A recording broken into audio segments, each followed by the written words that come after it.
এটা এসএসসি পিওএনডি এর একটা প্রিভিয়াস ইয়ার কোশ্চেন, এটা মিসিং নাম্বারের একটা পার্ট। এখানে আমি একটা এক্সাম্পল দিয়েছি, পরে তোমাদের পড়ার জন্য একটা হোমওয়ার্ক দেবো। তো এটা কিভাবে হয়েছে সেটা দেখাবো। এটা ছোট নাম্বারের ক্যালকুলেশন, এটা বড় নাম্বার আছে, কি করেছে একটু কনফিউজিং। এটা যেটা হয়েছে, এই 5টা আর অপোজিটের 5টা, এই দুটো 5 + 5 যোগ করলে 10 আসে, বাই 2 করলে 5। এই 5টা হচ্ছে এই 5টা। সেম অ্যাজ এরপরে দেখো 6 আছে আর অপোজিটে 2 আছে, তাহলে 6 + 2 = 8 বাই 2 = 4। সেই 4টা হচ্ছে এই 4টা।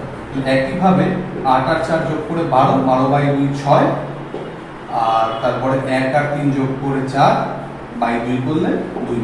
এইভাবে এটা হচ্ছে। এরপর তোমাদের জন্য একটা হোমওয়ার্ক থাকবে, সেটা তোমরা সলভ করবে।